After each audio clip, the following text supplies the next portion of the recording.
नमस्कार, आप देख रहे हैं भारत न्यूज टीवी खबरों की पड़ताल। मैं हूं आपके साथ अंशु। भारतीय जनता पार्टी की जन आक्रोश यात्रा का आयोजन अलवर शहर के कालाकुआ में किया गया। इस अवसर पर मंचासीन अतिथियों का माला व साफा पहनाकर स्वागत किया गया। इस अवसर पर सभी वक्ताओं ने राजस्थान सरकार की विफलताओं को उजागर करते हुए सरकार की तीखी आलोचना की। जन आक्रोश यात्रा को संबोधित करते हुए पूर्व शहर विधायक बनवारी लाल सिंघल ने कहा है कि प्रदेश में कानून व्यवस्था खराब है, विकास कार्य रुका हुआ है। राजस्थान के मुख्यमंत्री अशोक गहलोत अपने डिप्टी मुख्यमंत्री रहे सचिन पायलट के बारे में लगातार हल्के शब्दों का प्रयोग कर रहे हैं। ऐसी स्थिति राजस्थान में बनी हुई है।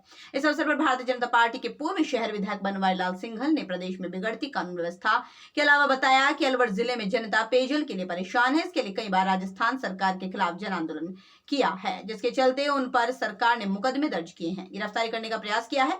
उन्होंने बताया प्रधानमंत्री नरेंद्र मोदी ने देश को कोरोना से बचाकर वैक्सीन को विदेशों तक पहुंचाया है, जिससे देश विदेश के लोगों की जान बची है। उन्होंने कहा राजस्थान सरकार के खिलाफ फिर एक जन आंदोलन करेंगे। इस अवसर पर भारतीय जनता पार्टी के पूर्व जिला अध्यक्ष पंडित धर्मवीर शर्मा ने कहा राजस्थान के अशोक गहलोत सरकार तुष्टीकरण की राजनीति कर रही है। आगामी विधानसभा चुनाव में कांग्रेस को भगाकर भाजपा की सरकार बनाने का काम करेंगे। इस मौके पर भारतीय जनता पार्टी के पूर्व विधायक बनवारी लाल सिंघल ने कहा कांग्रेस की शासन में भ्रष्टाचार बलात्कार चरम सीमा पर है, कानून व्यवस्था ठप है, माता बहनें सुरक्षित नहीं हैं। आक्रोश सभा को संबोधित करते हुए सरकार को आड़े हाथों लिया। उन्होंने बताया केंद्र अलवर सांसद महंत बालकनाथ ने उन्होंने कहा केंद्र सरकार द्वारा दी गई विकास कार्य की राशि को राजस्थान सरकार खर्च नहीं करती। इसी का परिणाम है जल जीवन मिशन के तहत 26,000 करोड़ रुपए राजस्थान सरकार को केंद्र सरकार ने दिए हैं, जिनमें से मात्र 4,500 ही राजस्थान सरकार खर्च कर पाई है। इसी प्रकार सरकार ने पूर्वी राजस्थान नहर परियोजना कार्य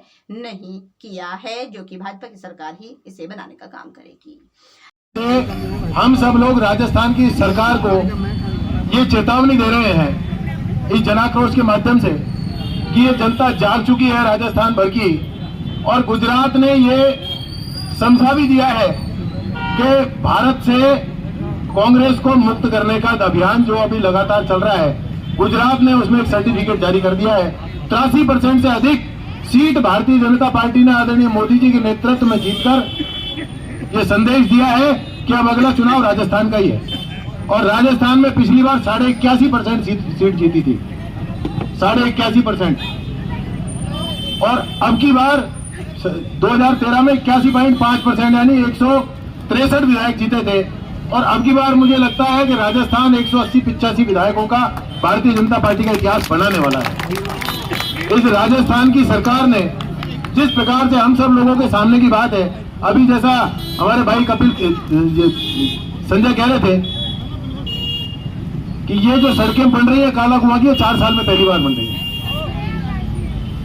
4 साल में पहली बार विकास की याद इस सरकार को आई है, वो भी इसलिए कि अब बजट आने वाला है और इस सरकार के जाने का अब अंतिम समय आने वाला है, इसलिए इनको लग रहा है कि जनता को शायद ये भ्रमित कर दें। मैं आपको ये बताना चाहता हूँ अलवर शहर में जिस प्रकार से तिजारा फाटक पुलिया पर एक बेचारी मासूम बालिका के साथ जो दुष्कर्म हुआ, उसमें अलवर की पुलिस अधीक्षक के द्वारा सबसे पहले बयान दिया गया कि ये दुष्कर्म की घटना है, अखबारों में आया, और उसके ऑपरेशन और लंबी बीमारी से निकलने के बाद उसके बाद ये कहा गया कि दुष्कर्म की घटना नहीं हुई।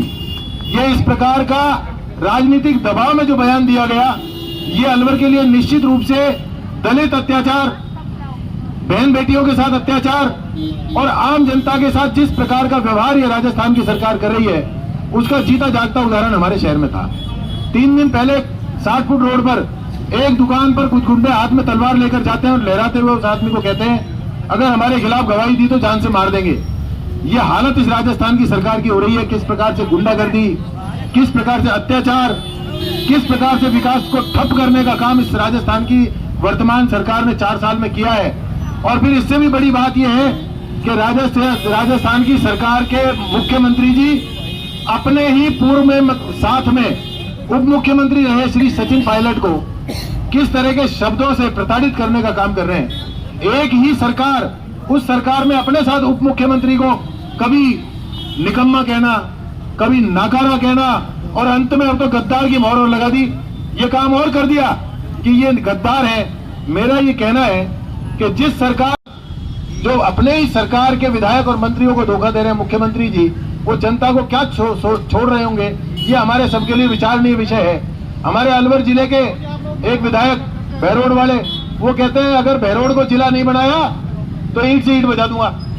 कोटपुतली से विधायक जो मंत्री है राजस्थान सरकार में, वो कहते हैं अगर आपने कोटपुतली को जिला नहीं बनाया तो मेरी राम राम साहब। इस तरह की रोजाना की घटनाएं इस सरकार में हो रही हैं। और उसके बाद अब आजकल वो सद्दाम हुसैन जैसी दाढ़ी बढ़ाकर इनके एक युवराज वो राजस्थान में आए, यहाँ भी कुछ ना कुछ एक, क्योंकि वो तो कांग्रेस के आप समझते हैं अम्यूजमेंट पार्क है, कुछ ना कुछ ऐसी चीज देकर जाएंगे कि लोगों का कई दिन तक मनोरंजन होता रहेगा।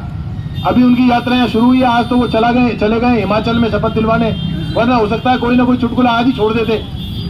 अब वो युवराज को लेकर कांग्रेस बिल्कुल पागल हो रही है, कहीं पेड़ काट रही है, कहीं कुछ कर रही है। विकास इनको 4 साल में याद आया है क्योंकि अब इनके युवराज अलवर में आ रहे हैं, इसलिए याद आया है। मैं आप सबको ये बात कहना चाहता हूँ, इतनी बड़ी संख्या में आप लोग यहाँ उपस्थित हैं, एक एक व्यक्ति 100-100, 200 लोगों को जागृत करिए, उनके आक्रोश को जगाने का काम करिए कि इस राजस्थान की सरकार ने राजस्थान का विकास ठप किया है, यहाँ से कानून व्यवस्था को बिल्कुल एकदम ठप करने का काम किया है। इसके अतिरिक्त राजस्थान में आपने देखा होगा लंपी की जब बीमारी आई थी तो 4000 करोड़ रुपया, अगर आप कैलकुलेटर में टाइप करना चाहोगे तो टाइप नहीं होगा, कैलकुलेटर में इतनी फिगर नहीं होती। 4000 करोड़ रुपया जिस राजस्थान के मुख्यमंत्री के पास काऊ सेस का रखा हो, गायों का पैसा रखा हो, वो ये कहे कि लंपी की बीमारी में गायों को बचाने के लिए केंद्र की सरकार के प्रधानमंत्री आदरणीय नरेंद्र मोदी जी इसको राष्ट्रीय आपदा घोषित करें लंपी को, और गायों को बचाएं। हम नहीं बचाएंगे। आप ये सोच लीजिए सरकार किसकी हो सकती है। कोरोना में आप सबको पता ही है, अगर केंद्र सरकार टीके नहीं लगाती तो मुझे लगता है इस राजस्थान में भी शमशान छोटे पड़ जाते, हम सब लोगों को पता नहीं किस भयावह स्थिति से गुजरना पड़ता। इन सब बातों को ध्यान रखिए। आप रोजाना देख रहे हैं क्या स्थिति है, इनको ध्यान में रखते हुए ये जन आक्रोश यात्रा है, ये आम जन तक पहुंचे और आम जन भी उन सब लोगों को उनके विकास के अवरुद्ध होने की बात को बताने का काम करे।